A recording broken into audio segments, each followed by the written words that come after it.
Well, good afternoon, everybody, and welcome back to the ERIN conference. My name's Simon Rawson. I'm the Director of Corporate Engagement here at ShareAction. I hope you're having a really enjoyable conference and have been in some really interesting conversations. It's been a fantastic panel that we've had across the day. And this session promises to be equally as good. We're delighted to welcome guests from Citizen Shareholders. Citizen Shareholders is a really exciting startup in the space of responsible investment. It combines everything from an element of social media platforms to fintech, all in the name of democratizing the power of the shareholder vote and revolutionizing potentially the asset management industry. Obviously, here at ShareAction, we believe that all finance, particularly that in public equities, should be used to serve our planet and its people. That's what the ultimate owners of capital, the savers, the pension holders, want to see, and what we believe that asset managers should be delivering. One of the powers that shareholders have and that is held by asset managers is, of course, the power of voting. Voting at annual general meetings, voting at special general meetings. Shareholders have the power to elect directors to the board or not. And they also have the power to vote on other resolutions and to bring forward resolutions. And the requirements that shareholders must meet in order to bring forward those resolutions vary by jurisdiction. The bar is moderately high in the UK. But it's something that we at ShareAction have done a number of times across the years, and you may well see us do in the next few months. But over the course of the last 12 months, we brought forward a resolution at Barclays to radically accelerate their climate action, to set bold targets for reaching net zero and phasing out fossil fuels. And it was an incredibly important process. It also is incredibly involved, activating institutional investors, activating asset managers to bring forward and support the resolution, and activating individual shareholders. What Citizen Shareholders promises to do is to digitize and radically democratize that process. I think it's a really interesting concept. I am excited to hear how it develops, and I'm excited to share it with you today. And so I'm delighted to welcome the team from Citizen Shareholders. Just before I hand over to them, I want to remind you that you can pop questions for them in the chat box on your screen. Thank you, Simon, and thank you, ShareAction, for today's invitation. Also, thank you for all the support you provided for us, which has gotten us here today, which is in effect our soft launch. I'm Mark Jarvis, and I'm the chair of Citizen Shareholders. So let's start. If adding the letters ESG to asset management adverts was sufficient to meet the Paris Climate Accords, the planet would be saved. It isn't. What we intend to do here today in the next 60 minutes is to present to you a radically different solution for ethical investing. One that is not based on fund composition, but based on the voting power of shares. 40 trillion shares held in mutual funds, pension funds, collective investments. First, we'll define the problem, then run a short video, which is in essence our explainer deck, the why. Then we're going to answer a basic question which we get asked all the time, and then move into a general Q&A session. So please, during the presentation, during the video, put in the chat all your questions, and we will get back to you at the end of the presentation and answer as many as we can. If we run out of time, we'll get back to you directly.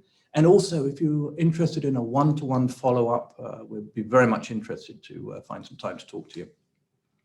So, whilst maintaining social distancing rules, I'd like to step aside and introduce my colleague and founder of Citizen Shareholders, Paul Cannon. Paul? Thank you, Mark, for your introduction. Mark is a very modest man. He didn't mention that until last year, or the end of last year, he was the CFO of EY's Global Transaction Unit with its $5 billion, I think, London sterling turnover. And we've been very fortunate to have Mark join our journey at the beginning of this year. That's a journey that started several years ago now, as we've been trying to work out exactly how to deliver citizen shareholders.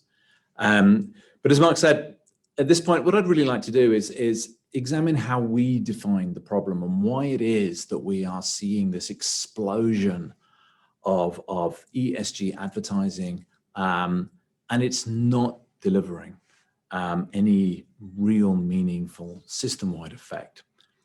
And the reason is that asset managers aren't designed to do this. Asset managers have been, the asset management industry as we know it, since, if you will, let's say the Second World War, has been measured on two metrics. Metric one is AUM, assets under management. Metric two is return on investments. And this is where they've been competing with each other since then, and it is the major metrics. All of a sudden, people have been talking about ESG.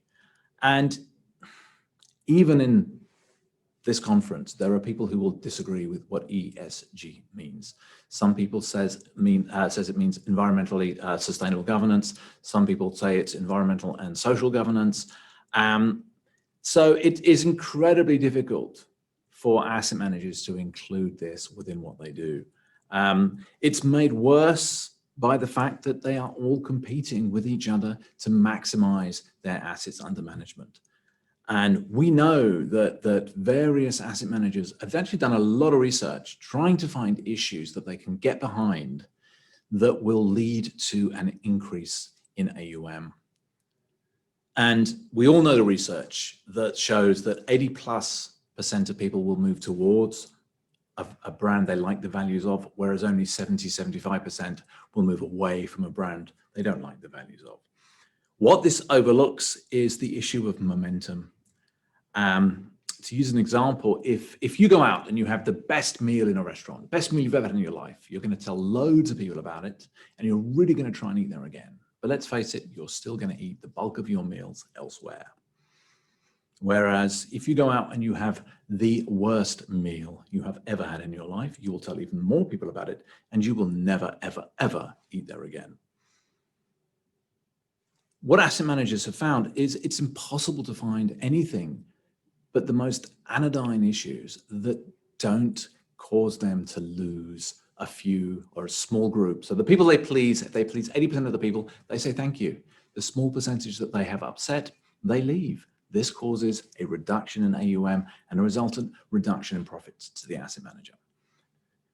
And in many ways, you could make the argument that what we're asking asset managers to do is actually unfair on the asset manager. The larger asset managers don't just have hundreds of thousands of clients, they have millions. How are you supposed to make ethical decisions on behalf of millions of different individuals? And this is why the most we can hope for under the current model is resolution, support for resolutions that are about the avoidance of absolute worst practice. We are not going to see anything which is about the adoption of best practice. Citizen Shareholders has a very, very different approach. We believe that we should allow asset managers to focus on what they're best at, which is to use capitalism, to use these motivations to make the best possible return on investment and to grow their assets under management. And this is what Citizen Shareholders is designed to do. And it does that by allowing the asset manager to devolve those ethical decisions to the individual.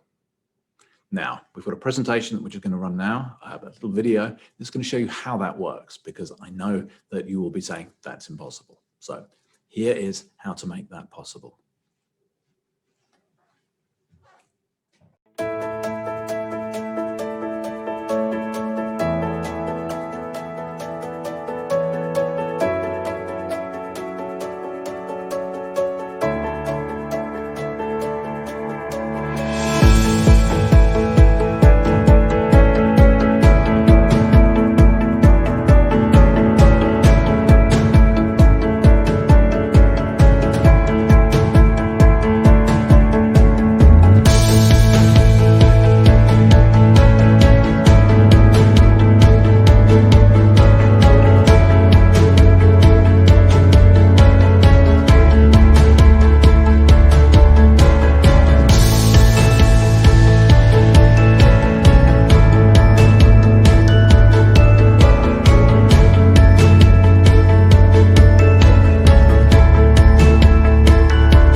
I hope you found that video helpful. We tried to make it as accessible as possible to a broad audience. So before we move into your questions, let's go back and answer that question that we always get. What are the motivations for the asset managers and default advisors to work with citizen shareholders? Paul. Thank you again, Mark. Why will asset managers do this? Why will default advisors do this? We are not naive enough to think that there are people sitting around in the offices at BlackRock and Vanguard saying, I wish someone would come through my door and charge me for devolving the voting power that I currently enjoy to my clients. So why on earth are they going to? And we agree this is a really, really big question. It's one that we have spent a long, long time coming up with a business model that works and the messaging that creates the environment for this to work. And let's go back to a moment from the asset manager to you, to the individual. We've been doing for over 2 years now. We've been going out and we've been talking to people. And if you say to them, hey, how would you like to vote the shares that you own through your collective investments? People don't stop, they don't listen. But if you say to them, hey, how would you like to change the behavior of the companies that dominate the planet? You have their attention. And our killer question, if you were, to the individual is simply this. Here's two funds, Fund A and Fund B. In Fund A, grey men in grey suits make grey decisions on your behalf. In Fund B, you get to impact the behavior of the companies that dominate the planet. Which one do you want to buy? In every single demographic, we score over 60%. Millennials, Gen Zs, it's off the charts. It's like, why are you even bothering to ask such a dumb question? Of course I want this. And don't take our word for this. Go out and run the research yourself. Ask people around you which one they want, and they will tell you. Now, if you go to asset managers, the question they want to be asked is, here's two funds. In one, you get to keep the power, don't pay any money.